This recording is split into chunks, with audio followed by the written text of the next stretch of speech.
As the world reels from the death of Pope Francis, an ancient and mysterious prophecy has resurfaced, one that has predicted the line of Catholic popes with chilling accuracy for over 900 years. We investigate the prophecy of popes, the chilling vision that foretells the arrival of a final pontiff, Peter the Roman, and the end of the church, the city of Rome, and possibly the world by 2027. This is Cryptic Accounts.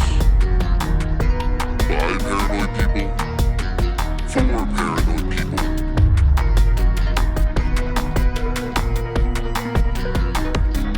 Cryptic Accounts. Welcome to Cryptic Accounts, a podcast by paranoid people for paranoid people. I'm your host, Patrick Ryan, joined as always by Dennis Cheney. Hello, sir. Mikey. Yo, yo, yo. Producer, making us sound good, making us look good. Hey, you guys are doing all the hard work. We're back in the secondary location this week. Yes. Joined by what should have been our mascot earlier in the show, I feel like, Crypto, who apparently loves Dennis now. The conspiracy dog. This is conspiracy pup right here. Yeah, we're going to get into a fun one this week, a timely one this week.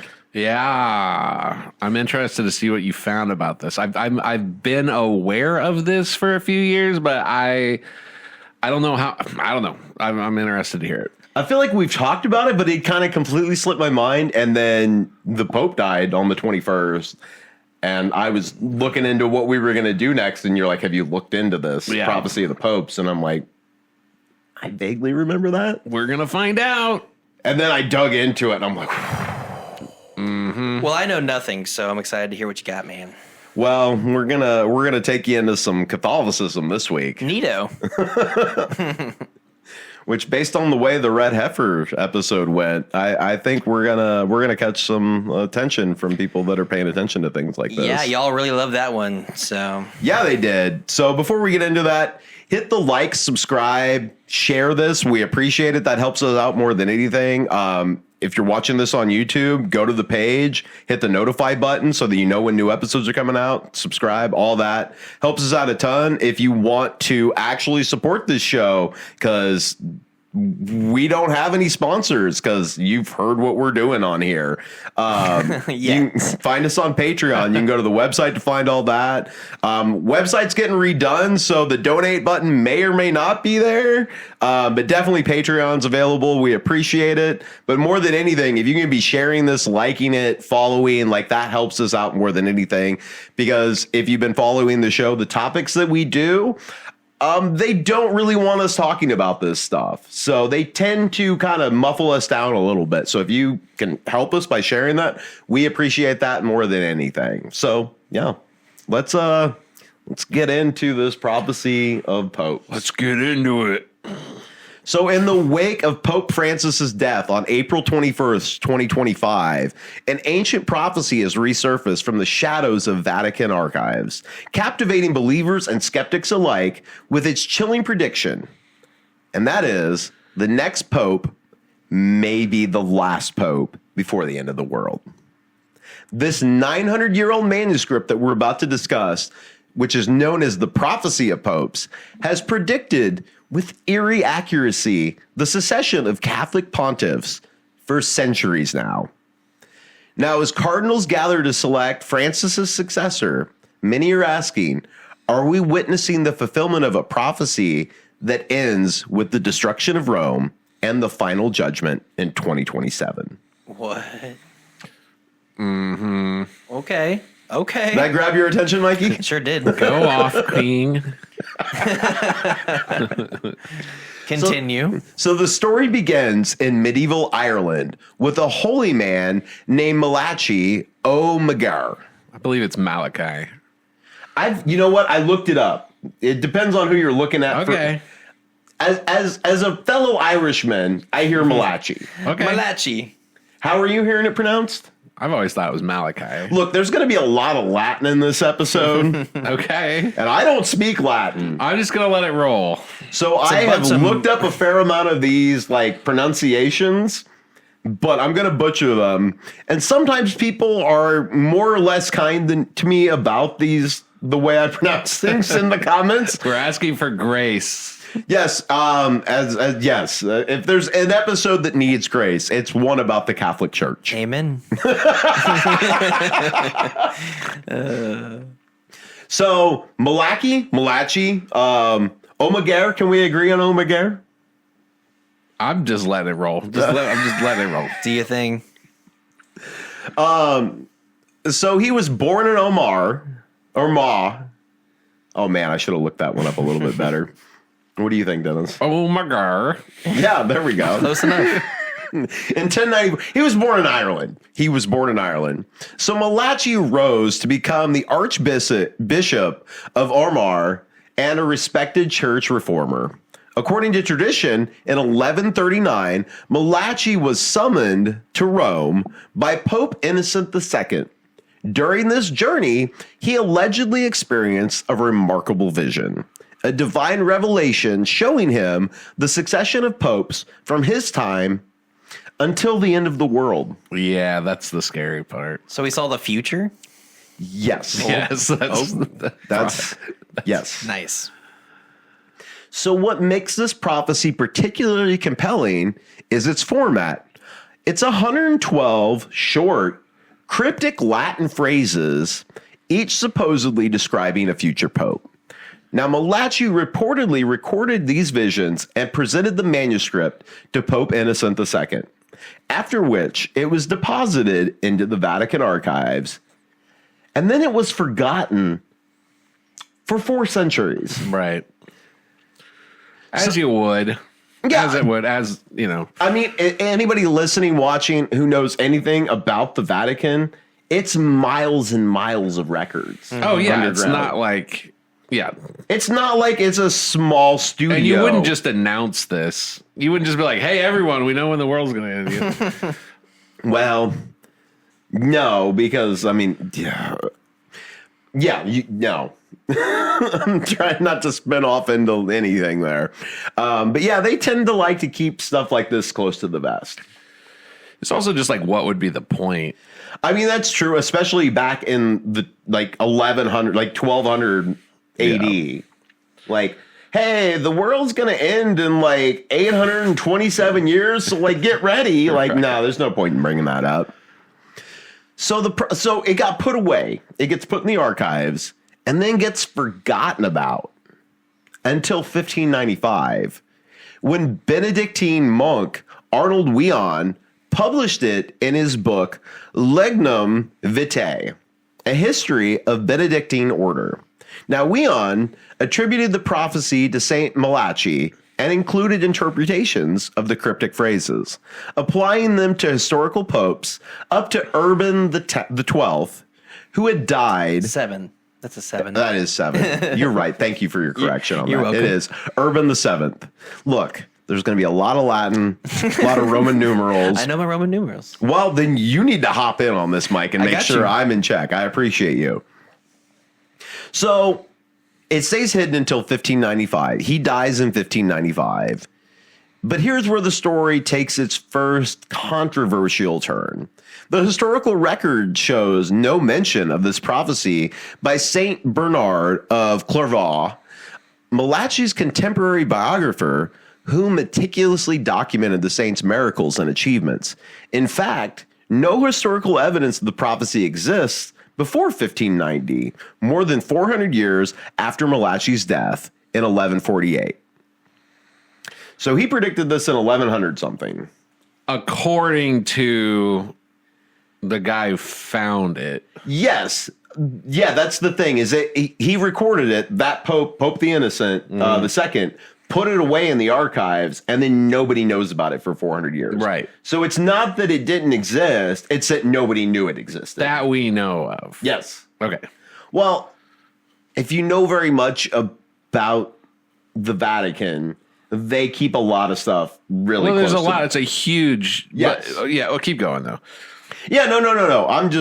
I'm agreeing with you on what you're saying. It's like, no, it existed. I think it existed, but also like nobody talked about it there for like 400 years. Okay. It kind of got forgotten about. Again, miles and miles of records. Okay. Underground.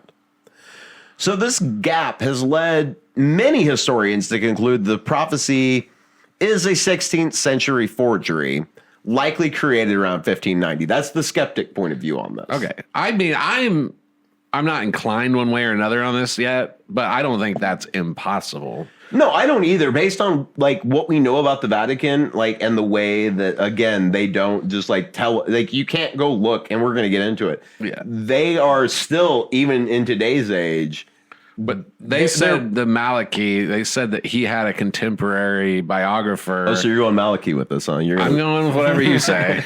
I said Malachi. Malachi. Okay, so they said he has a contemporary biographer who like documented his miracles and stuff, but like somehow seeing the end of the world like didn't make it into those writings. You know what I mean? Like that to me would be at least some credence to the fact that this was just forged.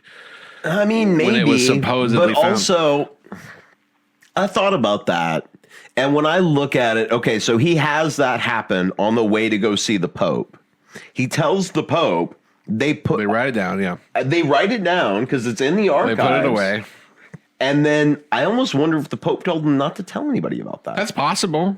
Like, hey, this again, back to your point. This doesn't really matter right now. So I didn't have a lot of warning we were doing this. I know that it was sort of my suggestion at one point. I should have done more reading, and I might save this note for later, but like, well, this kind of hit us out of nowhere. Like, yeah. Again, I think we've talked about it on the show. We record a little bit in advance when we're doing this one is like, we're recording this like right after the Pope died. Like literally the Pope just died 3 days ago. Yeah.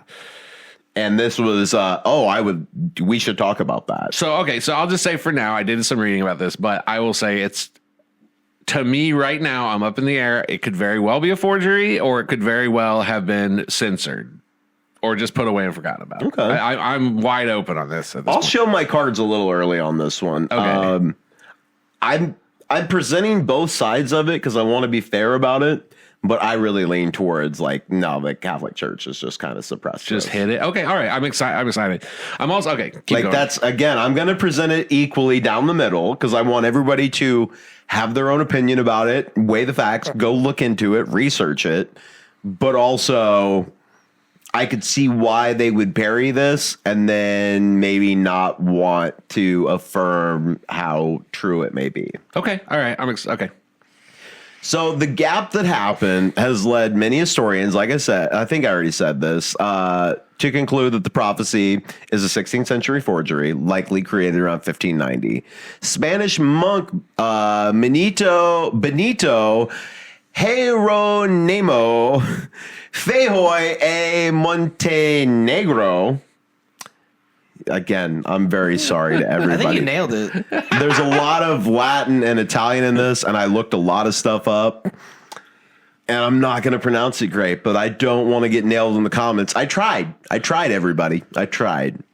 So he noted in his Teatro Critico Universal, which happened in 1724, sometime between 1724 and 1739, that the prophecy's description of popes before 1590s are remarkably accurate, while those after publication become sort of vague and often require creative interpretation to match historical figures. And we're going to get into that a little bit further.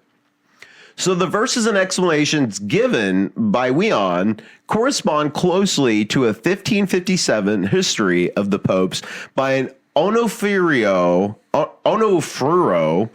Parvinio. Man, there's a lot of Italian in this, and it's rough. Fettuccine Alfredo. It's hard to pronounce. So, even replicating errors from that text, this suggests the prophecy may have been written using Parvinio's history as a source rather than the divine inspiration. I got better that second time around. So one theory about the prophecy's creation, put forward by 17th century French priest Louis Moray. You guys are just going to have to suffer through this with me. I'm sorry about this. It's going to be what it's going to be. Suggest it was spread by supporters of Cardinal Girolamo Semoincelli to boost his chances in the 1590 papal conclave. In the prophecy, the Pope following Urban VII, did I get that one right, Mikey? Yes, sir. I did. Yes, I'm sir. getting better at this. Is described as, quote, ex antiquate urbis, which is from the old city. And summum sile from Orvieto, which is Latin in Urbe Ventinum, meaning old city. However, the discovery of a reference to the prophecy in a 1587 letter has cast doubt on this theory, suggesting that it actually existed before 1590. The plot thickens. I mean, those to me are some pretty good arguments for a forgery. I know. Yeah. Okay. I know. That's what I said. I'm going to present both sides of this. Everybody can do with it what they want to do. So the prophecy consists of 112 short Latin phrases or mottos that allegedly describe each pope from Celestine II, who was elected in 1143 onward. For pre-publication popes, those before 1595, the mottos show remarkable correspondence with popes' birthplaces, family names, and personal coats of arms in pre-papal titles.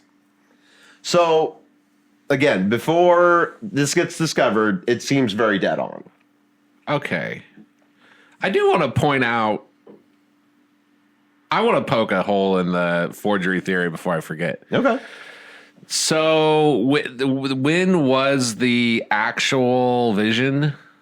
We'd have to, let me look. It's 1143, I believe. Okay, and then it was discovered In 1590. Okay, so the idea was that it was forged in the 16th century, the 1500s, Yes. for whatever reason, but one of which may have been to help out this cardinal who wanted to be pope. So we're going to describe him as the next pope. That to me is a good argument. But like the fact that it's more accurate for past popes, to me, could cut both ways, because the guy who had the vision, Malachi, whatever, I mean, he also would know, he would also have knowledge in his own head about those popes. Yes. So, like, that could play a role in his, even if he had a legitimate vision. So, like, if you showed me today in 2025 a vision of all the presidents until the end of America, let's say there's 80 presidents. Well, like, I already have some Very knowledge. wishful, but okay. Okay, yeah. Well, I already have, like, some knowledge of the first 45 that are, like, Yes. in my head. So, like, even if God gave me a legitimate vision, like, I probably would be a little bit, there would be more information on the ones that I know exist, because I know they exist. Yes, if it was forged in 1590, yes. Yeah. Well, what I would be interested in is how, okay, so they say after 1590 it becomes more cryptic and like poetic.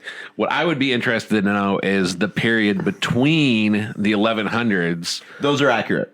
Okay, and the 1500s. Yeah, but what I'm saying is everything from the 1100s backwards compared to the 1100s to the 1500s. I know you don't necessarily have an answer for this. No, from 1100s before, accurate. But if it's true, he'd already had those because he would know that history. Right. But from when he wrote it to 1590, when it's supposedly, that part's also that part's like shockingly amazingly accurate. Yes. Okay, all right, never mind. And we're going to get into 1590 forward, and I think you're going to see they're hazy, but still very easy to connect. But let me put it this way. Say it really is a prophecy. They discover it in 1590. It's easier to match up what's already happened than it is to match up. You see what I'm saying? Yes. But also, I think as we move forward and I show you some examples, Yeah. they match pretty well still. Dang. It's a little bit, it's not I think as, part of me doesn't want this to be true. no, it means the world's going to end here in a few years. In like less than 2 years. Yeah, we're rolling up on the end times. Jesus probably going to show up soon. That's crazy though, because that's like, what about all the other stuff that's supposed to happen? I'm not going to get into theology right now. I want to hear this we prophecy. can, because I don't know which things you're talking about, because all the prophecies have already pretty much been fulfilled. Israel becoming a nation was really the last prophecy that we were actually looking for. Let's stick to this for now. Okay. For now. Yeah, I'm going to try not to spiral off, but also the generation that saw Israel become a nation will not pass away. which is our grandparents, I know. which is 1948 when Israel became a nation. They still have those commercials that are like, pay $5 to feed a Holocaust victim. That's true. So saw a World War II survivor. They're 100 years old now. I know. Like who was in World War II? Like that, they're 100 years old now. Like, my grandma's 83, born before World War II. I mean, when did Israel become a country? 47? 48. 48? I believe it's 48. So the youngest you could be is like 78, 77. Yes. All right. So, okay, back to all this. So, for example, the first motto, Ex Castro Tiberius, which means, from Latin, from a castle on the Tiber, perfectly matches Celestine II's birthplace in Città de Castello on the Tiber River. Similarly, the motto of Pope Nicholas III, which is 1277 to 1280, was Rosa Composito, which is composed rose, and his family coat of arms featured a rose. After publication in 1595, however, again, the connections become more tenuous and often require creative interpretation. Nevertheless, believers point to several hits that seem to be very precise, too precise, to be coincidental. I want to know about, did you look into any of the examples? It said there were examples of things that were wrong, but that would have been in the history. I'm sorry, what? So the I forgot what he was, the monk or the friar, whoever discovered this in 1590, it said that he... I'm not going to say his name again. Okay. It was hard enough the first so time. he quote unquote found this. Yes. Okay. But then it said a lot of the descriptions matched a history that was available at the time of the popes, including some mistakes. I didn't say anything about mistakes, I don't think. Yes, you did. Because it said that he included details about popes that were mistakes that were included either in that biography. Sources and explanations given by Wyon correspond closely to 1557 history of the popes, even replicating errors from that text. So that would be like if I had a history book about the presidents of the United States of America and it said that Abraham Lincoln was Asian, and then I have the prophecy of the presidents and I say Abraham Lincoln was Asian, and you know that's inaccurate, but you know that was also inaccurately said in the book that I had access to. Okay, I get what you're saying. That would seem to be evidence that I used that book, because if it's a prophecy, I wouldn't say Abraham Lincoln is Asian. Yes. Okay. Is there I'm guessing no, but are there examples of that you have in here? No. Okay. All right. That's fine. No, I don't think so. Okay.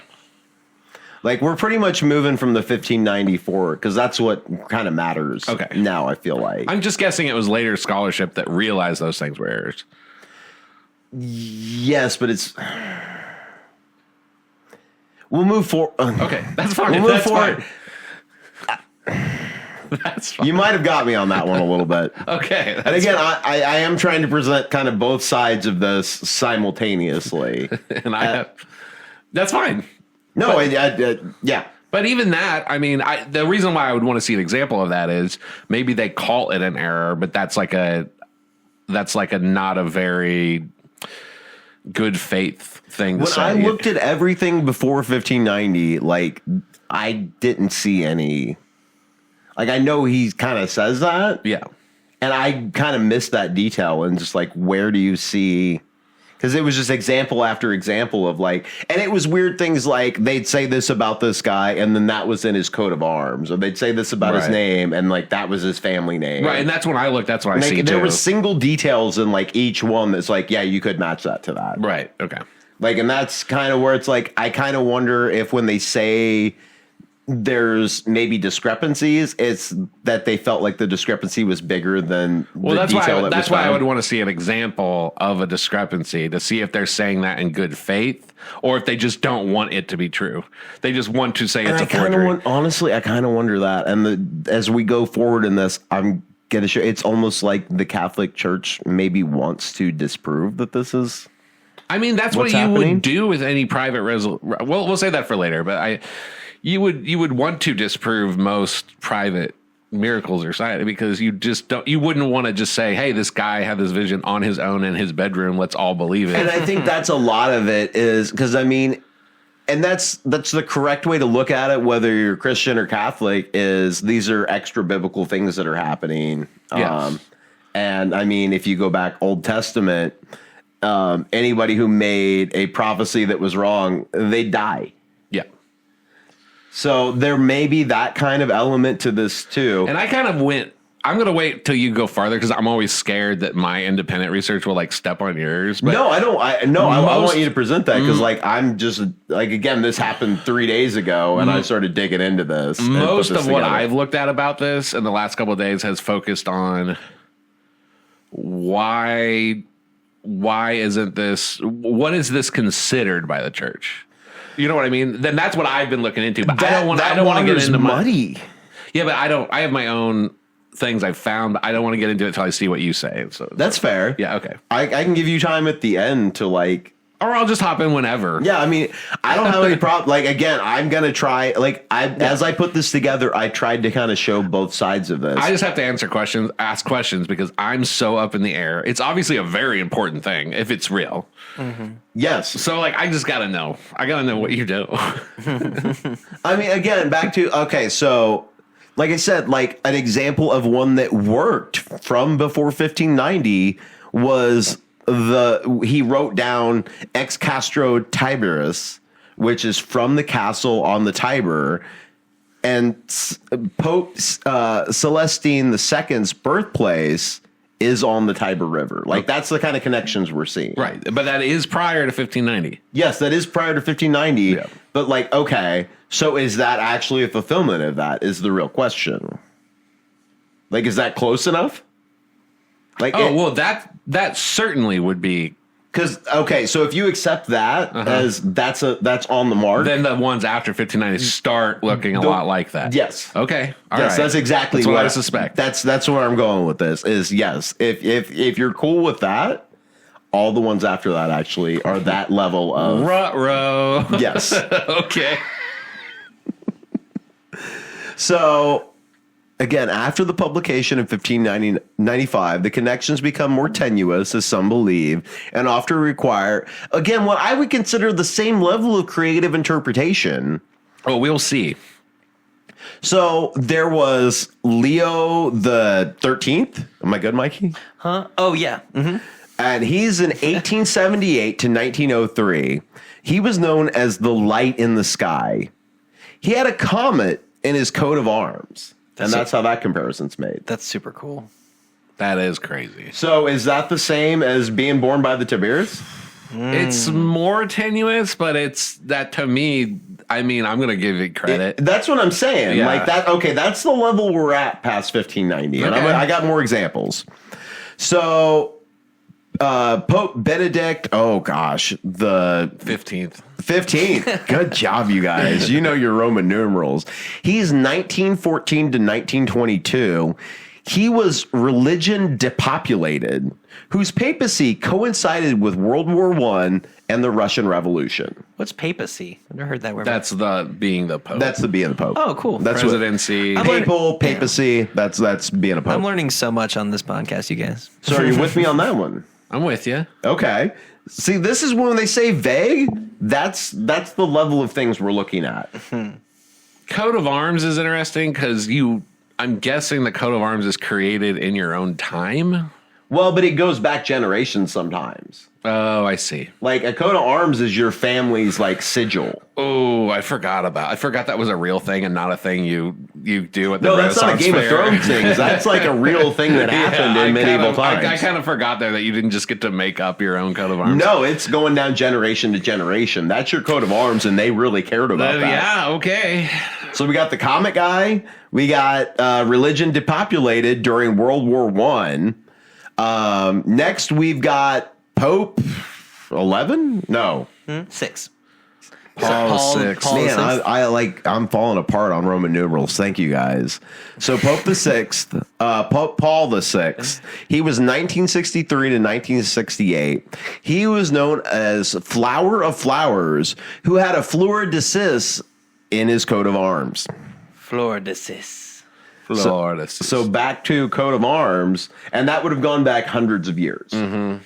So flowers in there, in Malachi's prediction. I wonder how many of these people, like when they were in the conclave, because nobody knows what goes on in there, really. You know, No. So They're I wonder super how many secretive. of these people like brought a picture of their coat of arms and they're like, "See, it's got to be me because I have the comment." You know what I mean? Like, Well, and we're going to get into that with what's about to happen with the new pope and possibly the last pope. because for me, it's like 1919. It's like 1910 or whatever. That last guy, 1914. Yes. Okay. The last pope dies.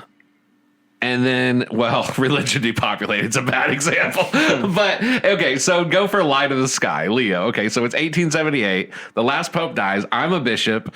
I go into the conclave, and I know that there's this prophecy of the popes, and I know the next guy is supposed to be Light in the Sky. Is like, if I want to be pope, I'm going to be, like, showing everybody my coat of arms. yeah. And then, you know. But also, you're not coming up to But being some of able... this, the religion depopulated. You can't argue with that. That guy didn't go all cause World War I and depopulate the planet. You know what I mean? Like, Also, though, it's not like they pick any random guy to be pope. Like, you're really high. Like, you're a high, like, bishop. yeah, I believe it's almost always a bishop. Yeah, It is a bishop. Yeah. I think in every case.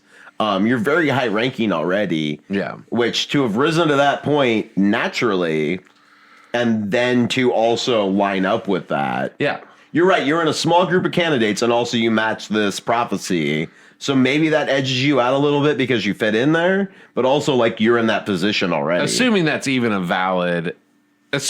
what goes on in there, because We don't know. that could hurt your chances. They could be like, okay, we're not going to be bullied. Or, like, now we're not going to pick you because you are trying to do something shady with this prophecy of the popes. So I don't know. Yes. But religion depopulated, I guess I'm playing both sides here too, because religion depopulated, that one you cannot know until after World War I happens. Nope. Okay. So that's another one where it's like we're after 1590, and like there's no way you can make World War I happen as a bishop No. to fulfill you being that person. So that one matches pretty well.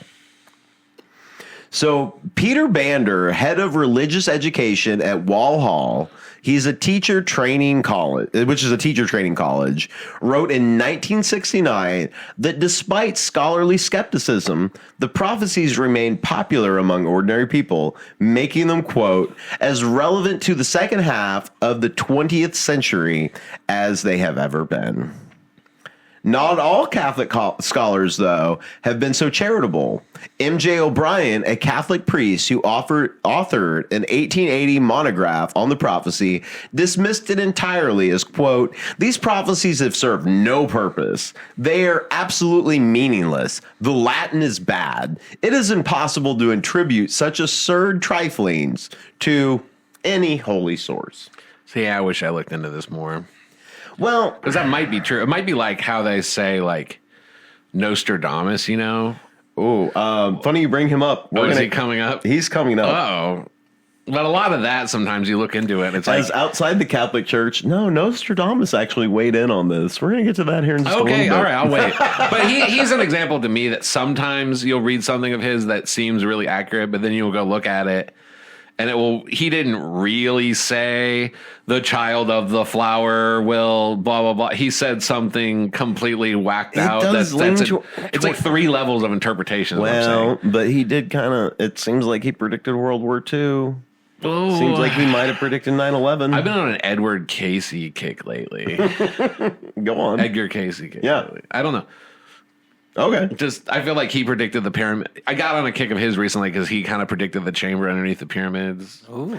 And we're going to have to do an episode about that soon. Eventually. Yes, yeah. I'm please. waiting for more information to kind of come out about that because it's definitely all over the place right now. And it seems, Well, I believe he's also the one who said the pyramids were a power plant. I mean, I've been hearing that for a long time, and It comes from him. and it's seeming like the evidence is kind of backing that up. I know. I'm leaning that way. I'll go ahead and just say that weird now. about I haven't prophecy. researched it real hard. I haven't put together an episode yet, but that one's coming as a precursor. I will say that right now. Like that's definitely in the works. So back to all this, though. What has brought the prophecy back into spotlight is its chilling conclusion. The final motto describing the last pope is longer and more detailed than others. Okay, we're about to do some Latin. I'm sorry, everybody. Here we go. In persecutione extrema essere sebedet I'm an idiot. Patres Romanos que pasquet oves in moletis tribuloto bonus. Do you have to do the accent? Yes, it's the only way I can do it. Quibus transactive civatus sipicolus dirotor and juduc tremendus jua cadbit populum sum finis. Did you put a spell on me? I mean, I don't know how you What do is that without, that? like, if you've ever tried to speak Italian, like, it just kind of happens. Yeah. What does that mean? So in this, it actually translates to, in the final persecution of the Holy Roman Church, there will sit as bishop Peter the Roman, who will pasture his sheep in many tribulations. And when these things are finished, the city of seven hills, Rome, will be destroyed, and the dreadful judge will judge his people. The end. That's his motto? That's like his... That's the last line in Malachi's. Is that it will be the end of the world. Yes. Yeah. That's what that's describing. The part that catches me about this, and the dreadful judge will judge his people. Okay. That doesn't sound like God judging his people, Yeah, it does. does it? Do you think they would describe him as dreadful? You never heard a sermon that's scary to fall into the hands of God, you know. Oh, that's oh gosh, I'm blanking on to fall in the hand. No, it's not dreadful. Man, what's the word for it? And it's not of an Luther. angry God or Of an angry God, I think is actually the quote. I don't think the word That's dreadful. not Martin Luther. Man, I've listened to that sermon. I'm blanking on who that pastor is. It's from like the 1700s. Yeah, but that's just like one example of what I'm talking about. I don't think using the word dreadful to describe the final judgment is like, it is a scary, dreadful thing. I mean, Honestly, that's not. I kind of read it as an Antichrist thing. really? Yeah, Okay. personally, and I'm just. This is my opinion on this. When I read that, when I hear that interpretation, So in context, scroll up. So in context, Peter the Roman will pasture his sheep in many tribulations. So Pope Peter will pasture, the members of the church through tribulation. When these things are finished, Rome will be destroyed and the Antichrist will judge his people. well, I mean, and we're gonna do an Antichrist episode at some point. Like it's coming, but I mean that is kind of he's gonna unite and he's gonna divide because he's coming after people when he does that. Because that's Now that is an interesting interpretation. I do not share it, but that is an interesting. no, I'm just and I'm not anchored in that super hard. Yeah. But every time I've read that while I've been researching it, it doesn't feel like a judgment of God. It feels like a tribulation thing before all that, honestly. interesting. It almost feels like a persecution thing. Interesting. So, if the list of descriptions is matched to a one-on-one basis to historic popes since publication, so Benedict the 16th, Yep. are we good with that? Yep. I did it. X is 10, V is 5. Look, I know, but when I have to say it out loud, I somehow just I lose confidence. I got you. So he was 2005 to 2013, would correspond to second to last pope, which is described as Gloria Olivae, the glory of the olive. Some interpreters note the prophecy leaves open possibility of unlisted popes between the glory of olives and the final pope, which is Peter the Roman. Wait a minute. Glory of Olives was Benedict the most recent. Yeah, he was 2005 to 2013. Oh. That was the one before this one. Oh, so this is going to get into the whole conspiracy where like Francis isn't a real pope.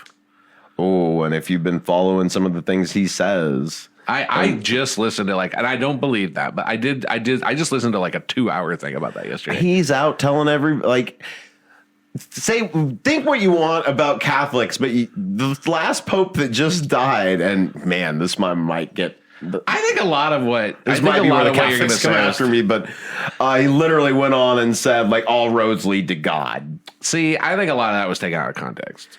I've heard that argument. I don't think so. I disagree. I think it was taken out of context. You think what he said he was in China, I think, when he said that. Yeah, we don't have the sources in front of us. I don't want to get into it. But I personally, I've looked into a lot of that. I think it was taken out of context. There's things he said that I disagree with, but like, there's some stuff I know for a fact. I saw one because I've been researching this. I saw one on Facebook last night where he was like on 60 Minutes or something. And the reporter said, so why did you say gay marriage should be blessed? And he was like, what? But if you Google that, there's all these headlines that he said that. And he never said that.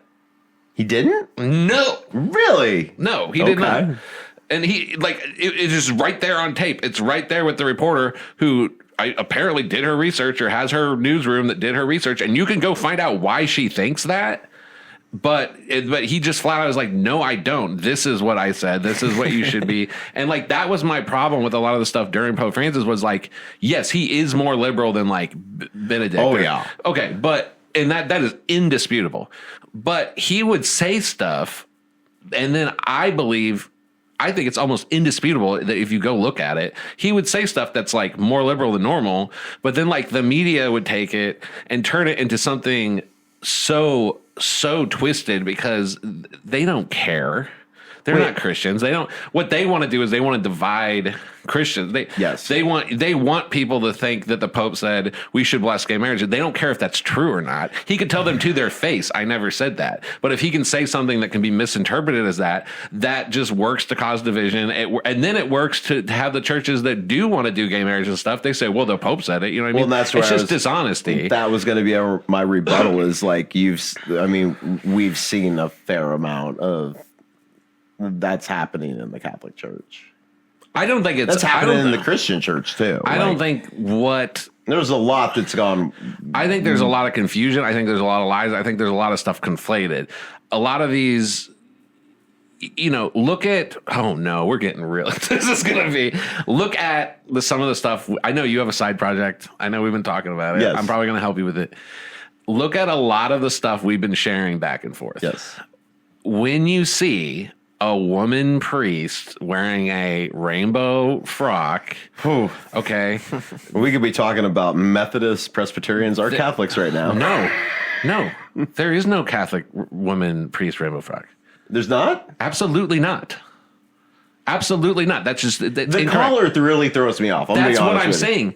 They do that to look like a Lutheran or a Catholic or an Orthodox. Or Lutheran, yeah, that's the one I meant to, yeah. But there's so much, and maybe some of this should be a private conversation, but like primarily. We're doing it in front of Mike's right now.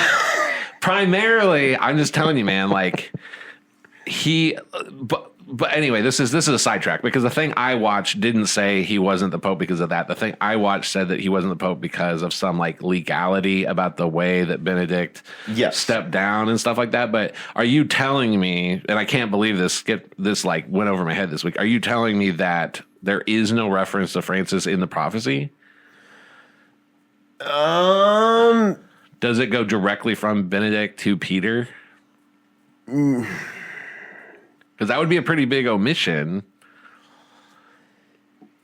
Yes, that's kind of what I'm saying. Is that there's some. if I remember all my notes correctly, yeah, it seems like maybe he wasn't meant to be. Or he just somehow technically wasn't. There are anti-popes. There are like something like 40 anti-popes who like sat there, did the stuff, but they're not considered popes. Well, and as I looked at this, I kind of wonder if that's the ones that don't match this prophecy. Ooh, that's interesting. Like maybe that's because they're not actually supposed to have been there at all, and so they're not mentioned because they're not real popes. And I don't know, and I'm That's not possible. I'm not Catholic. I'm researching this as we go through it, and again, I'm trying to just present kind of all sides. Like I'm not going to take a firm stance on. It's almost impossible for me to take my emotions away from this because it's the same emotion anytime the end of the world. I know, and that's why I was kind of looking. It's like take me, Lord, but not now. Like don't do it in 2027. No, I don't know, man. I'm ready. I'm ready. Anyway, so let's power through this. Okay. Let's move forward and just let me show you what else I got on this, and then we can kind of figure out maybe what's going on. Okay.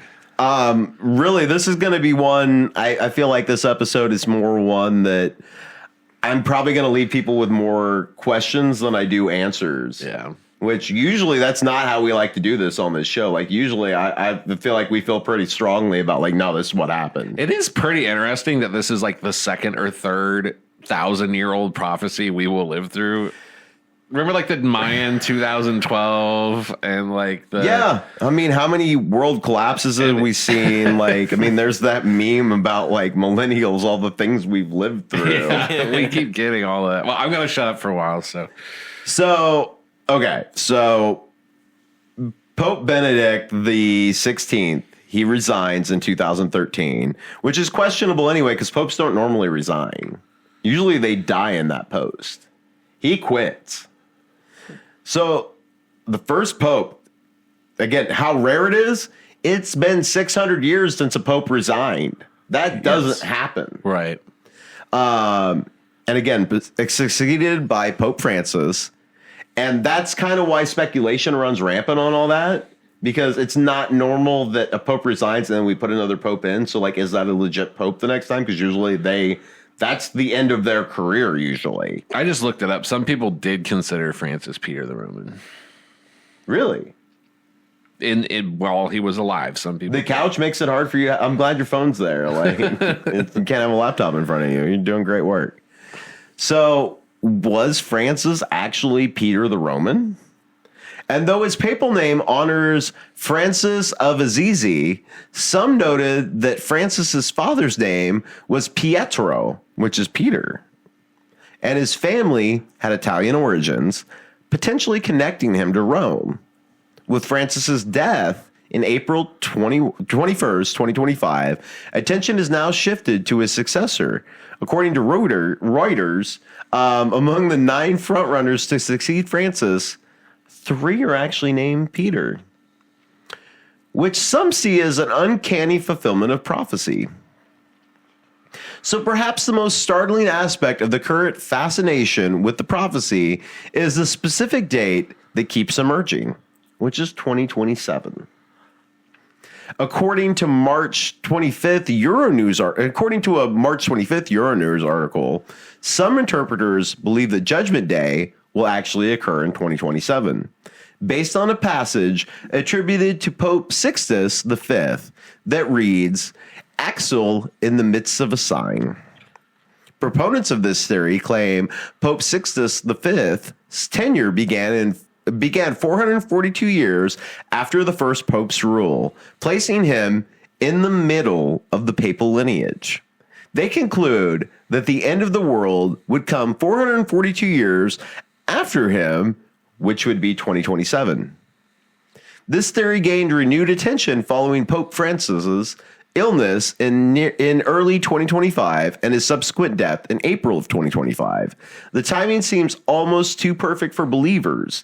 A new pope will be selected in 2025, potentially fulfilling the Peter the Roman prophecy, with just 2 years remaining until the prophesied end in 2027.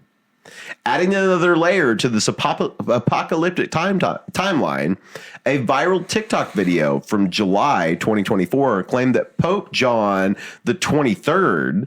Nice. What? That was a big one. Dude, can we have a treat we can give him? Crypto's like treat. So adding another layer to this apocalyptic timeline, a viral TikTok video from July 2024 claimed that Pope John the 23rd once stated that, quote, the end of the world would happen 2,000 years plus Christ's life. Calculating Christ's life as approximately 27 years, this would point to 2027 as the year of judgment. And I know there's some speculation there on where we actually start that AD calendar. Yeah. Because I think we all agree Christ was 33. I think everyone agrees on that. Okay, so then the calendar started at when he was in 6 BC when he was born, and we didn't change it until he was 6 years old? No, well, we didn't come up with the AD BC for like hundreds of years. Yeah. But there is question as to, given what calendar we decided on when he was born. Well, theoretically, he should have been born 1 AD. Well, yes, But I've heard 4 BC. I've heard 6 BC. Well, when you look into like when like books of the Bible were written, like we give windows of like this was probably written between 50 AD and 57 AD. Like Revelation is, I think, It's in the 90s. I think it was sooner than that. Okay, that's possible. Because it's John writing it. I personally think a lot of the stuff was written sooner than scholars think, because I think just because you find a copy and the oldest copy is from the 70s or whatever, like that doesn't mean that the first copy wasn't the 50s. Yeah. We always err on the side of like the very latest thing we find, which is fine if you're like a scholar, but like I think there is good reason to think that this stuff is right after Christ died. After Christ died. Now, but a 6-year margin of error isn't bad, I think. No, and it doesn't even really ago. matter as long as the event happened, Unless you're trying to predict the end of the world. Well, that's when it really matters, yeah. Yes. But also, I will point out the prophecy of the popes doesn't say 2027. Yeah, these are two different prophecies. It doesn't say it's specific. I mean, the prophecy of popes is just predicting the lineage. Mm-hmm, yep. It's just a list of 112, and then it says the world will end. Clean and simple. Yes. Which, again, back to that, based on if you believe this is real, we are going into the last pope. Mm-hmm. Based on if you think every prediction is right up till this point, whatever they elect. Because, again, we're in the 20 days of mourning for the Pope, and then they're going to do the smoke signal stuff, which who knows how long that's going to take. Right. 3 Peters are possible. One of them is Italian. I know. Yes. So the prophecy of popes doesn't stand alone, though, in predicting a final pontiff named Peter. According to an April 2025 New York Post article, Michael de Nostradamus, the famous 16th century French astrologer and soothsayer. I've ever heard his full name. That's his full name. That's Nostradamus. His name is... What's that word for a guy who drinks a bunch of Monster Energy drink and stuff? Cool guy? You like punch out Chad. Chad Nostradamus, otherwise known as Nostradamus. It just somehow takes away a little bit of the mystique when his name is Michelle. And you're right, I actually did pronounce that wrong, didn't I? It should technically be Michelle. Probably, yeah. So we call him Nostradamus. He also is said to have predicted the Peter the Roman, that he'll take over as Pope. So outside of the church, Nostradamus, who predicted, if you believe all that, several other things that have happened and been very accurate, he predicts that Peter the Roman is the last Pope. Uh-huh. So this connection between two separate prophetic traditions has strengthened beliefs in the Peter the Roman theory. The timing of the prophecy of popes discovery, which again, 1590, coincides with the period when Nostradamus's predictions were gaining popularity, leading some to see them as complementary prophecies. from different sources to the same apocalyptic conclusion. Okay. So Nostradamus is renowned for his book Les Prophéties, published in 1555, which contains 942 poetic quatrains allegedly predicting future events. While his prophecies are notoriously vague and open to interpretation, believers have retroactively connected many of them to major historical events, from the Great Fire of London to the rise of Hitler and the 9/11 attacks. The convergence of Nostradamus' predictions with the prophecy of popes regarding a final pontiff named Peter has created a perfect storm of apocalyptic speculation in the wake of Francis's death. So multiple articles from 2025 to the prophecy being, quote, plucked from secret Vatican archives, suggesting a cover-up or hidden knowledge. Now, conspiracy theorists claim that the Vatican has known about the prophecy and its implication for centuries. But they've kept this whole thing hidden from the general public. Which, again, back to your point, if you knew several hundred years ago, why would you necessarily tell everybody? Well, hidden in what way? There were scholarly people writing about it 400 years ago. Well, but the church hasn't necessarily come out and been like, this is what's happening. Well, no, because it's a private revelation by a guy. It's not. I mean, they do have protocols for things like this. Yeah, and you can see both. You can see both sides of it like that. As like, yeah, they may not come out and say it because it's an extra biblical prophecy that if you're going chapter and verse, you can't really back it up. And that's what they call it. They call it a private revelation. That's what I was reading about today. So I just don't understand, and I'm a conspiracy theorist. Hello, but like sometimes it can get, just being in this world so much, sometimes it can get really goofy. Like, what do you mean they kept it secret? Like, do they think there's like more to it? Like, because if they just mean, oh, it's secret and people aren't allowed to read, like that's just not true. Like, it's been out there for 400 years. You know what I mean? Like, but then for the church to say, well, this is absolutely true and this is going to happen, like that's not what the church does. Like they can't validate this and make it like some kind of dogma, because like this Malachi, like he's the only one. He's the only one who saw this. Like nobody. It wasn't public revelation. It wasn't. You know, there's nothing in the Bible about this. So it's like they don't have a leg to like stand on or any reason to say that this is going to happen. And if they did, and then we hit 2028 and nothing happens, then what happens to the church? You know what I mean? Like, there's just no. Which is why I understand the reluctance to like fully embrace it. I just don't know what's being hidden, because this would seem to imply the thing that's being hidden is that they have other reasons to believe it's true. That would be the only thing that could be hidden about it, unless. Well, again, back to Nostradamus. Yeah, but they're not going to sanction a soothsayer, astrologer, you know. You're right. And I'm not calling them out for not like really like. That's just what people say. Going full send on this, like I get it, but also there's a lot of things kind of lining up with it. Spooky. Yeah. We're about to see. I mean, we've got a couple of years before. I mean, to me, we have a lot of years, because the 2027 prophecy is a different prophecy.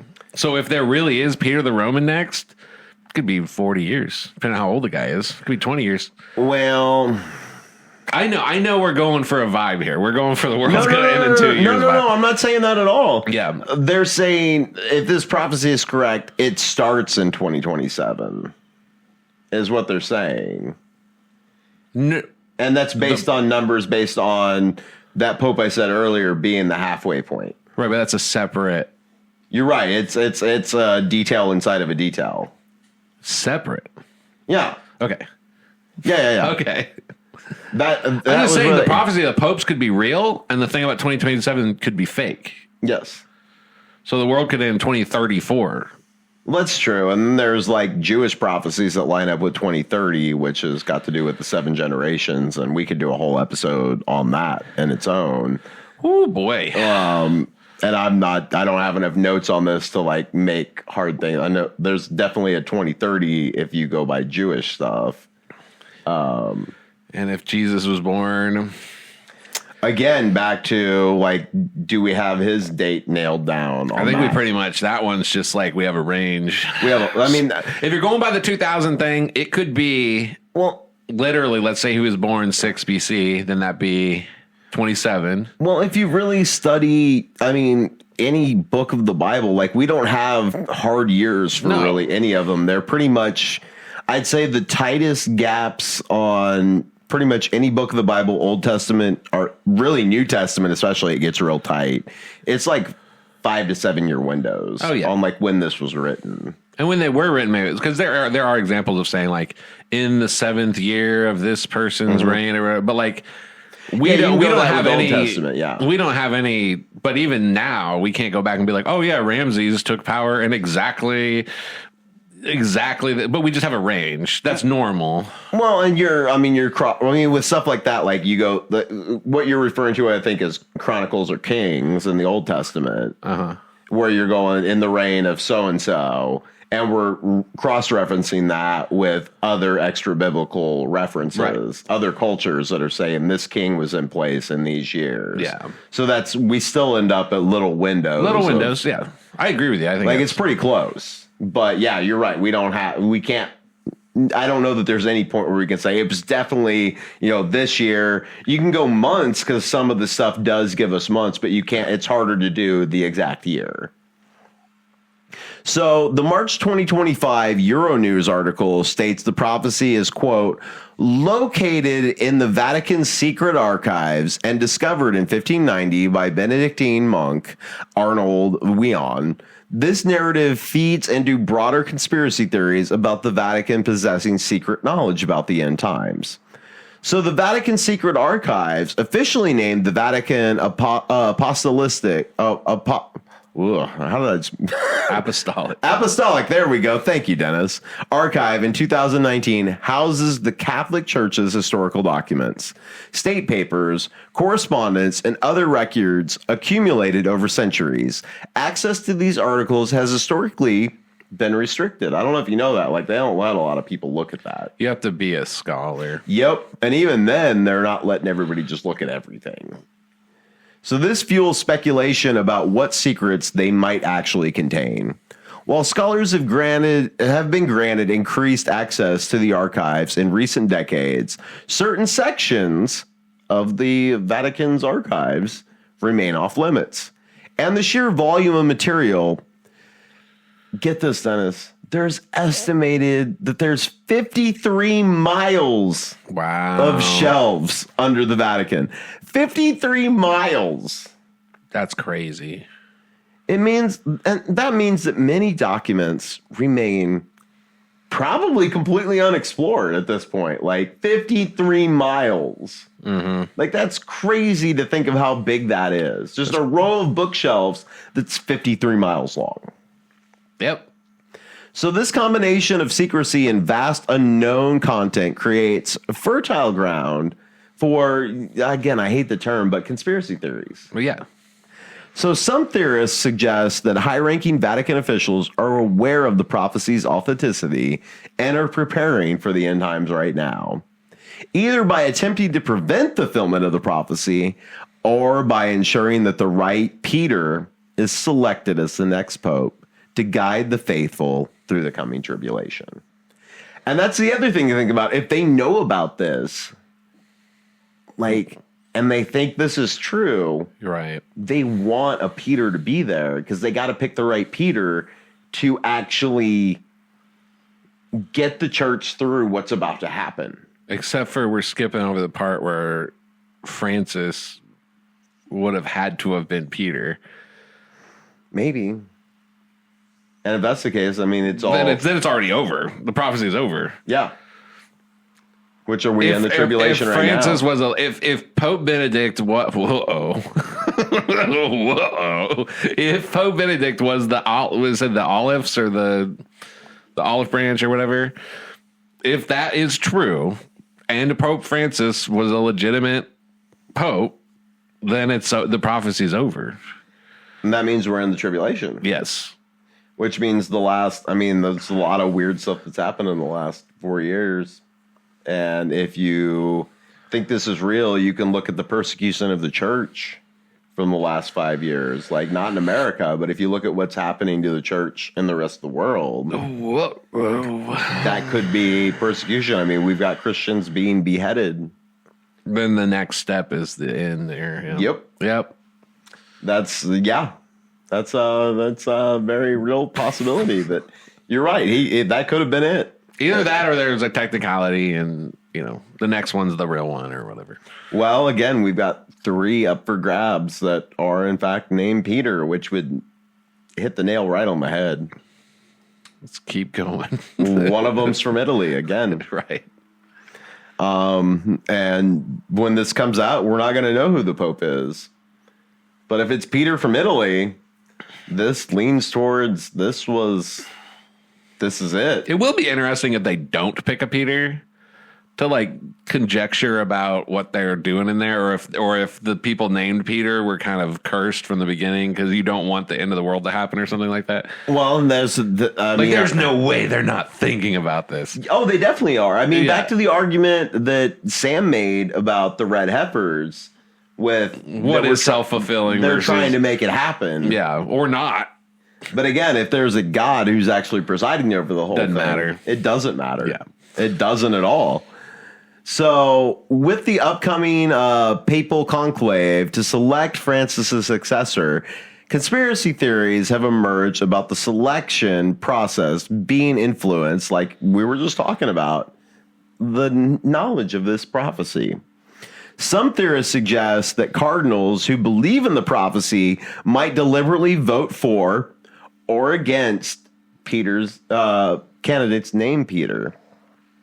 The New York Post details the conclave process, quote, 4 daily ballots will be held until a successor is picked. After 30 ballots, the top 2 candidates will be the only ones allowed. Whoever gets a 2/3 majority will become the next pontiff. Okay. So this could string on for a while. Right. And we may need to do a follow-up, honestly, on what's happening, whether it's a short or a I'd whole be fine episode. with that. I wouldn't mind doing something related to this and then rolling in some notes or things we find out later about this, Oh, I think we're already kind of going down a rabbit hole. There's definitely some Antichrist stuff coming at some point. Oh, there's a lot of oh yeah, for sure. There's a lot of stuff. We've never done an episode dedicated to that, but I would like to put together something that's just all the things about that. Did you know they stopped? It's Tom Brady. This is completely off topic, kind of, but into New World Order stuff. Did you know we're not producing pennies anymore? I did. I heard that we're getting ready to do that. Are we? We stopped it already. We're not producing pennies, which is You'll never take my pennies from me. Oh man, you remember in 2020 when they wanted to take away all the change? Yeah, that was weird, wasn't it? When there was no change for a month, and then all the change came back. It's because people pushed back pretty was hard. So bizarre. Well, we were also, when that was happening, we were pushing for a change shortage. Elizabeth Warren and several others were pushing for our digital dollar. Yep. That is weird how they just made the change disappear. Yep. It's they're testing it. And then when people are like, we don't want the digital dollar, it's like, oh, look where all this change come from. All that crazy New World Order stuff that our parents were talking about in the 90s is I think they were right. They were just early. Oh, yeah. It was just... what's happening with all this is a very slow play, and we keep on expecting it to roll out in a year or two, and it's this is a 30 to 50 year scheme that's actually rolling out. They're just doing it very slow and incrementally because they keep testing it, I feel to figure out are we there yet where they'll go along with this? Oh, they're not there yet. All right, pull it back. Pull it back. Wait. Try again. And I think that's I don't know how we deal with that, honestly, on the penny thing. And I don't know if it can be a full episode. It might be a short at some point. Yeah. Because it is weird to hear, how are we going to work that in cash if you can't go to the 0.0 decimal? Well, what will, with inflation, it might not matter. I mean, it really doesn't. Like, when has a penny made a difference on any purchase you've made? It's like how they used to have shillings back in England. You know, they Yes. got rid of that like in the 70s or something. And people were not liking that. They're like, I want my pence and my shillings, and they were like, we're moving to a decimal system. Like, it's probably not the end of the world to get rid of the penny. No, it's a slow march, and everybody's expecting it to happen like all at once. And I'm like, no, it's not actually how they slide any of this stuff in. It's incrementally slow over generations. The people that started this don't actually see it, and that's generations later that actually see it come to fruition. They're playing a long game, and we're all looking at it as like it's going to happen right now. Right. But I didn't mean to like derail us on the penny thing. I heard about that today, and I'm just like, oh man, that's weird. That's a crazy thing to think about. But so back to the 2/3 majority and all that. So the secretive process conducted behind closed doors in the Sistine Chapel adds to the mystique surrounding papal selection. Cardinals, if you don't know anything about the Pope process, cardinals are sequestered from the outside world, and voting is conducted in strict secrecy, with ballots burned after each round. Black smoke indicating no decision on a pope, while white smoke announces a new pope. So the combination of ancient tradition, secrecy, and the high stakes of potentially selecting the final pope before the end of the world creates a perfect environment for conspiracy theories to flourish. So when confronted with biblical passages that contradict the idea of predicting Judgment Day, such as Matthew 24:36, which is, quote, "But of the day and the hour no one knows, not even the angels of heaven, nor the Son, but the Father alone." That's Jesus speaking in Matthew. Believers have developed counter-arguments, and that some claim, while the exact day and hour cannot be known, the approximate year, which may be 2027, can be discerned through prophecy. Others suggest that the prophecy doesn't predict the exact date, but warns of signs that will precede the end times. So believers also have explanations for the prophecy's uneven accuracy. While many scholars point to the stark contrast between the precise description of the pre-1590 popes and the vague descriptions afterwards as evidence of forgery, believers see this differently. They argue that the author had clearer vision of the near future than the distant future, a common pattern in prophetic literature. And you can actually see that. That's kind of what I was touching on earlier when I was saying that you already have certain things in your head, you know. Well, okay. So we can go Old Testament prophecy. We see that move forward later, and it's like, oh, they were dead on. But when they were writing it, everybody around them wouldn't have seen it. It would have seemed very hazy. Mm-hmm.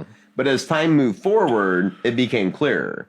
And so it's kind of that sort of situation, I feel like. Right.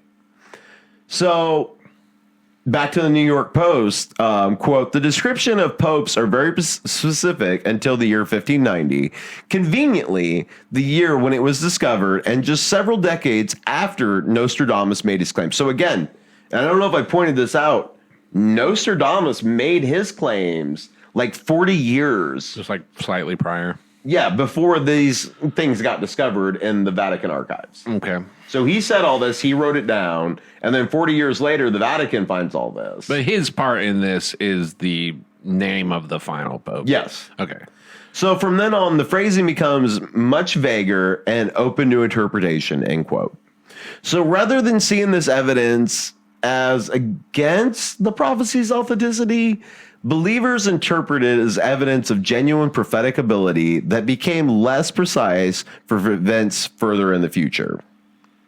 So the prophecy of popes has permeated popular culture, appearing in novels, films, and television shows. The Euronews article notes that it has, quote, "appeared in popular fiction, including Steve Barry's 2005 novel, The Third Secret, and in James Rowland's 2009 novel, The Doomsday Key." So Thomas Horn's book, Peter Romanos, explores prophecies of final pope and end times in detail, connecting them to broader apocalyptic traditions. Quote, The Last Pope is a documentary that examines prophecy and its potential implications. This cultural presence has helped spread awareness of the prophecy beyond religious circles, making it part of the broader apocalyptic imagination that includes Nostradamus' prediction, Mayan calendar theories, and biblical end time scenarios. So the prophecy of popes exists within a rich tradition of apocalyptic literature that spans cultures and centuries. From the book of Revelation in the Bible to Norse Ragnarok, human civilization has long been fascinated with narratives about the end of the world. In the Christian tradition, apocalyptic prophecy often emerges during times of social upheaval, political instability, and religious persecution. The book of Revelation, for instance, was written during a period of Roman persecution of Christians. Similarly, the late 16th century, when the prophecy of the popes was first published, was a time of religious warfare and profound change in Europe following the Protestant Reformation. Today, we face our own existential threats: climate change, nuclear proliferation, pandemic disease, artificial intelligence risks, that make apocalyptic narratives resonate with contemporary anxieties. The prophecy of popes, with its vision of a final pontiff presiding over the destruction of Rome and the Last Judgment, speaks to those fears. So from a scientific and historical perspective, the evidence strongly suggests that the prophecy of popes is a 16th century creation rather than a 12th century divine revelation. The absence of any mention of the prophecy before 1590, the close correspondence with Pavidio's 1557 history of the popes, and the stark contrast in accuracy between pre and post publication, those predictions all point to human authorship around the time of its discovery. The Catholic Church itself has no official stance on the prophecy, though many Catholic theologians have dismissed it as forgery. The Church generally approaches private revelations and prophecies with caution, emphasizing that they are not essential to faith and must be evaluated critically. Modern scholars of religious history typically view such prophecies as cultural artifacts that reflect the concerns and worldview of their times rather than the genuine predictions of the future. The human tendency to find patterns and meaning, combined with confirmation bias and selective interpretation, can make vague prophecies seem more accurate than they actually are. So as the College of Cardinals prepares to select Pope Francis's successor, the world watches with heightened interest. The conclave must begin within 20 days of the Pope's death and will continue until a new pontiff is chosen by a 2/3 majority. Among the leading candidates are several cardinals named Peter, including Peter Turkson from Ghana, Pietro Parolin from Italy, which would be Peter Parolin, and Pedro Pareto from Peru. Their presence among the frontrunners has not gone unnoticed by those following the prophecy. Whether by coincidence or divine design, the selection of a pope named Peter would add fuel to the apocalyptic speculation fire surrounding the prophecy of popes. If such a pope were to take the name Peter II, because and we haven't touched on this, there has been no Pope Peter II. So it's Peter. Because they don't want to name themselves after Saint Peter. That makes sense. But also that kind of makes sense as to why. Oh, we could tumble down a rabbit hole on Peter and whether or not he was actually. That would be interesting. But that would make sense though, because the church considers Peter the first pope. That would make sense why the Catholic Church considers Peter to be the first pope. If you were going to make a prophecy about the last pope, it would make sense to bookend it. Yes. I was honestly thinking that earlier with Nostradamus. I was like, well, because Peter was in Rome, or he was at least crucified in Rome, I believe. Yes. And so it kind of would make sense if you're going to have like a big scary prophecy to call the final pope Peter the Roman, because it would add a bookend to the story. Well, but I would like to add a note to that. Okay. From the Christian perspective, So there is no evidence that Peter was actually the first pope. Oh, I disagree. Really? Yes. Do you got anything on that? Can you? You want to have a was Peter the Pope at Yes. the end of an episode? No. I just from the Christian perspective, because Christians don't believe that. So there's a big divide between Well, like Christians a and Protestant Catholics. Christian doesn't believe in a Pope. Well, that's true too. You can't back So that up like biblically. you can't, so I would argue that, yeah, historically he would have to be. But there's no evidence that he started a church there, even. What do you mean there's no evidence? He's in Acts. There's all He doesn't kind- go to Rome. He wouldn't have to go to Rome to be the first pope. He would just have the whole. And again, I'm not an expert here, but what I've heard, the whole thing about Peter being the first pope is that, upon this rock I build my church. I Yes. get the keys of the kingdom. I'm just saying, regardless of what you believe theologically about, is there even a pope? Who's the first pope? In the 1500s, everybody was Catholic. So Well, yeah, I mean, the the matter of fact would be the first pope was Peter. Well, yeah, the Reformation is where they separate. Correct. So Nostradamus was a Catholic. Malachi. I cannot believe we probably said that guy's name 6 No, I'm telling you, I looked it up. Malachi was He's clearly Irish. he was like I know. All the people involved, in this story have even the ones that you say are like naysayers of this have been Catholic so far. Yes. So this is a purely Catholic story. So like, it would make sense if you're going to if you're going to forge or make up or tell a spooky story about the last pope, and you are a Catholic, you're going to name him Peter because your first pope was Peter. Yeah. It would be weird to name him anything. I mean, to me, I like to write fiction sometimes. You know what I mean? Like, to me, that would be a nice, scary bookend. It's a good bookend, yeah. Especially if there never was another one.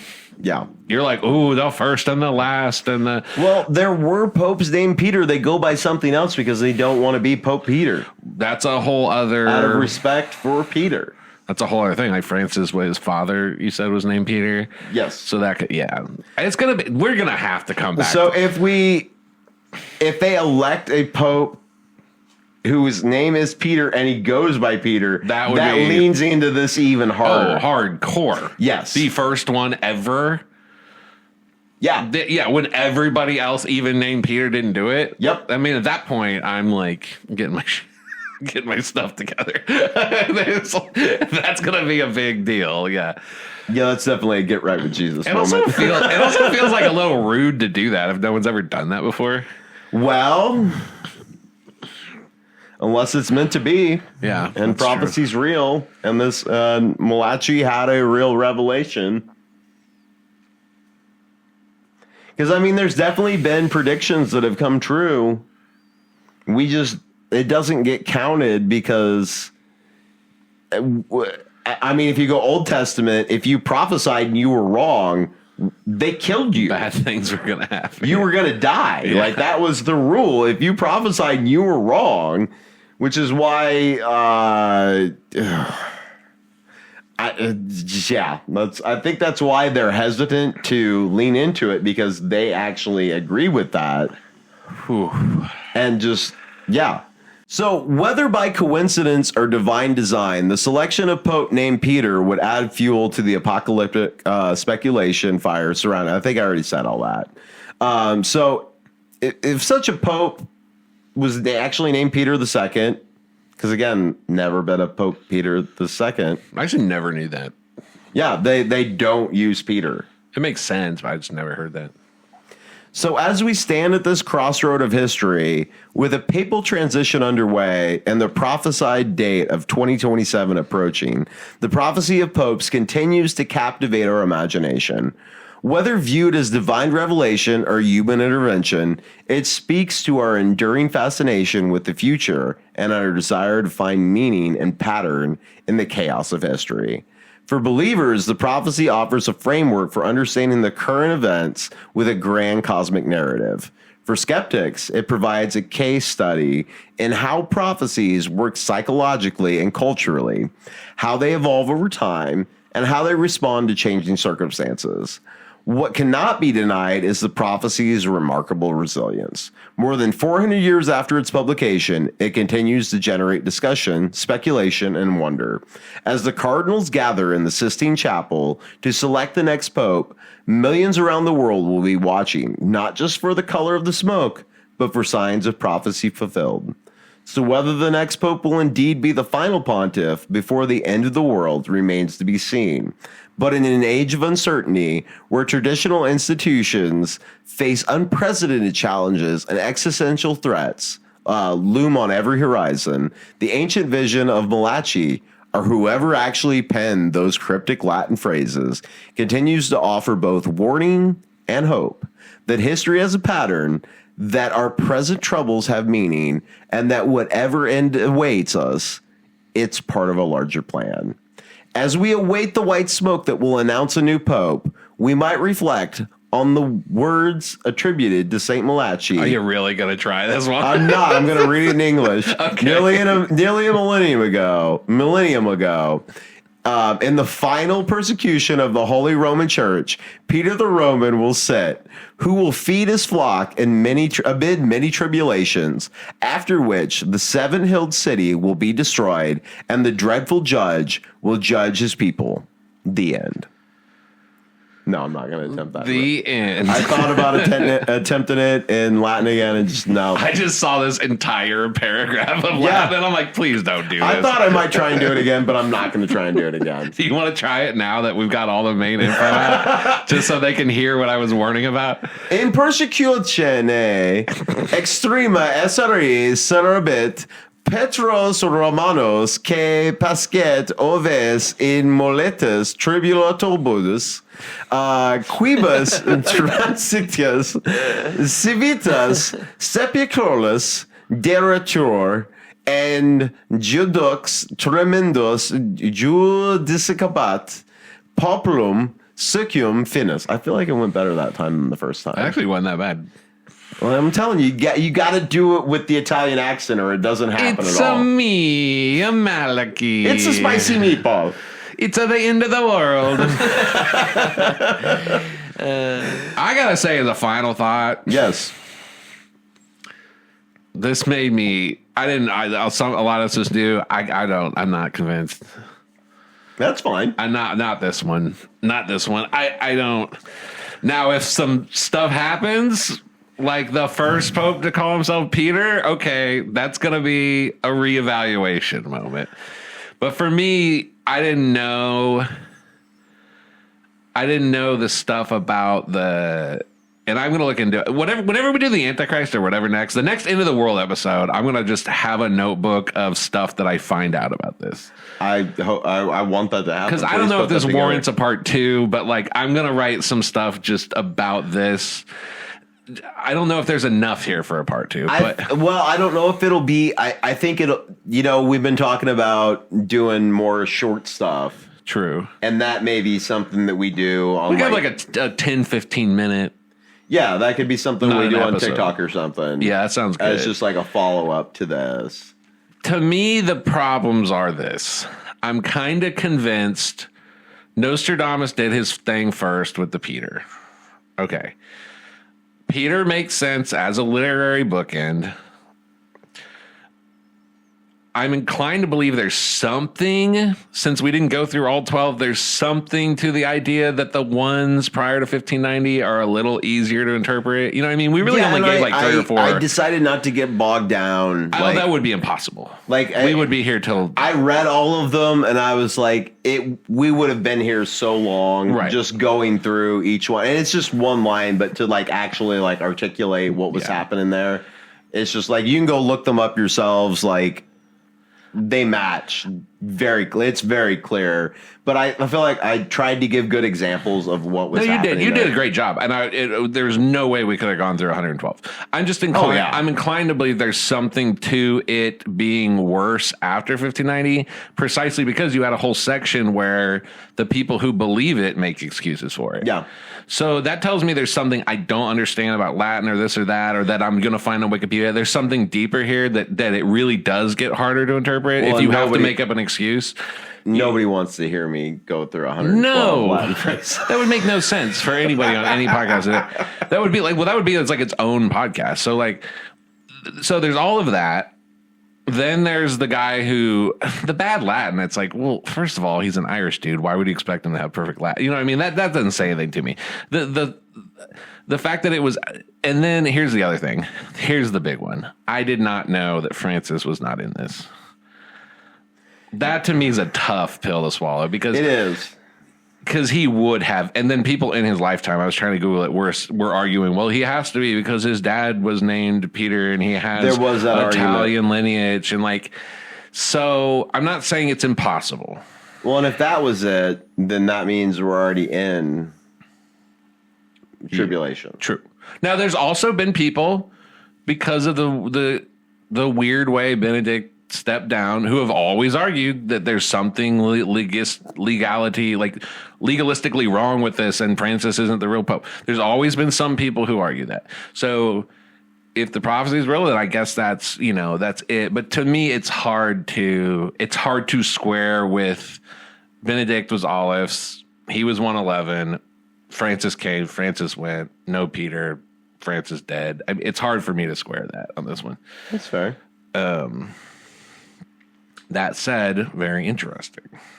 Yeah, it's something that's, circulating very hard right now, which is why I wanted to do this episode. Oh, for sure. Because it's, with Francis dying, it's like, this has come up very heavily, which is, I appreciate the suggestion because, yeah, I think. Plus, I like anything we could do, anything like Bible related or. Yes, I agree. So, yeah, I think you did a great job. It's not you. I can't get over the Francis thing. That to me, it's, drop your comments below if you believe this. Yes, please. You know what? Based on the Red Heifer episode, we're going to get a lot of comments. I know. Follow the show on TikTok because that's where it's really popping off. It seems to be the only place they aren't censoring us very heavily. Yeah, if you want to argue, go to our TikTok. Yes, there's lively debates happening in the TikTok comments. So, yeah, it's hopefully you guys see this more in the other places. But, YouTube, and I don't know if I should have said that specifically. That word. The algorithm. The algorithm made us disappear until I rewrote a bunch of descriptions for the show. So, again, please share this. Please like it. Please follow it. Please get notifications because they're like trying to make it so that people don't see that we're doing this. So, above anything else, donating anything, that's what actually helps this show the most. So, if you like what we're doing, please help others be aware of it so they can grow to the point where like they can't actually stifle it. And we appreciate it. We'll be back next week with more stuff that they're probably going to try and censor. Thank you so much for listening and watching. And we'll be back next week. Love you. Bye. Love you. Bye. Cryptic Accounts is a fan-funded show brought to you by you. Please visit crypticaccounts.com to find out how you can help support the show. Your hosts are Patrick Ryan, Dennis Cheney, and Sam Roach. The show is produced by, and the theme music is written by, Michael Kruger at Birdseye Music. We thank you for listening, sharing, commenting, and subscribing. We'll see you next week. Stay paranoid.